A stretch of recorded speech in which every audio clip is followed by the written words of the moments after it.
नमस्कार मंडळी. तर हे बघा, आज आपण डांगराची भाजी बनवणार आहे. मुगाच्या डाळीमधली. इथे डांगर चिरून घेणार आहे. मोठ्या मोठ्या फोडी करून घ्यायच्या. हे डांगर मी बाजारात नव्हतं आणलं, मला मम्मीने दिलं होतं डांगर. तर अर्धं मी संपवलं होतं आणि अर्धं बाकी होतं. याच्या मोठ्या मोठ्या फोडी आपण करून घेणार आहे बघा.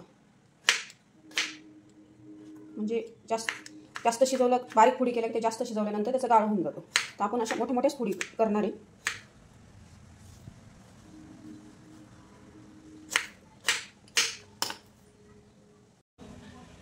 आपण डांगर चिरून घेतलंय. स्वच्छ पाणी धुवून काढायचं. आता मिक्सरच्या भांड्यामध्ये 4-5 हिरव्या मिरच्या, आल्याचा तुकडा टाकला, एक लसूण टाकला, जिरे पण टाकले आणि भरपूर कोथिंबीर घालायची आणि मिक्सरला पेस्ट नाही करायची, अर्धा सगट काढायचं. हॅलो, आता इथं 2 चमचे तेल टाकून घेणार आहे आपण.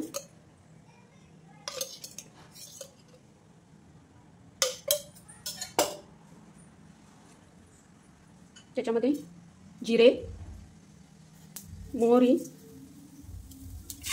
आणि कढीपत्ता.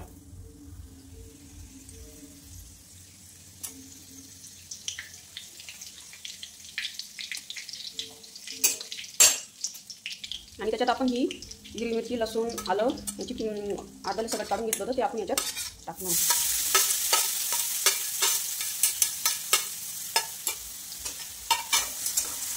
चांगलं परतून घ्यायचं हे.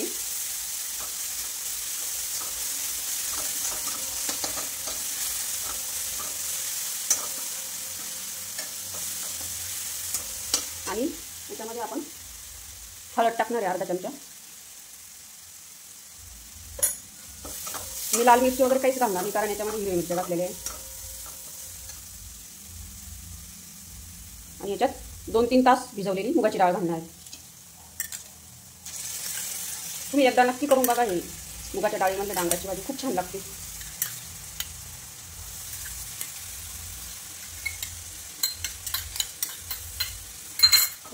ही डाळ चांगली परतून घ्यायची, खूप छान लागते. मुगाची डाळ चांगली परतून घेतल्यानंतर आपण डांगर टाकणार.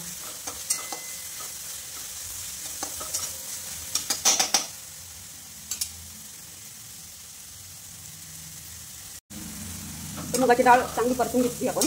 हे बघा, त्याच्यात डांगराच्या फोडी घालून घेणे.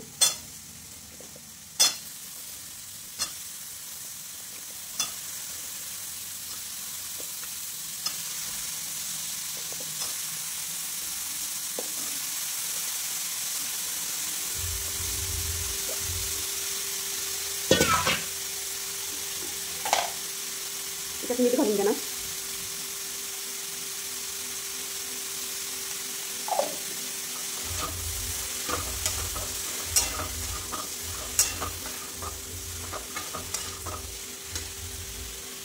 किती सुंदर कलर आलाय. याच्यात डांगरामध्ये आपण पाणी नाही घालते, कारण त्याला अंगचंच पाणी राहतं आणि आपोआप पाणी सोडतं.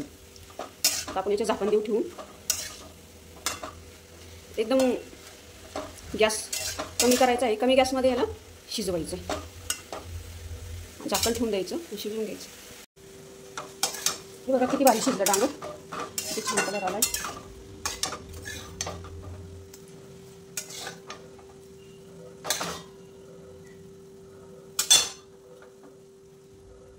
बघा गाईज, बघा किती सुंदर शिजलंय. एकदम भारी. कलर पण खूप छान आले, शिजलं पण बघा. या पद्धतीने नक्की करून बघा तुम्ही. तुम्हाला नक्की आवडेल रेसिपी. मुगाची डाळ घालून नक्की करून बघा. तुम्हाला जर व्हिडिओ आवडला तर लाईक, सबस्क्राईब नक्की करा आणि कमेंट पण करा. बाय.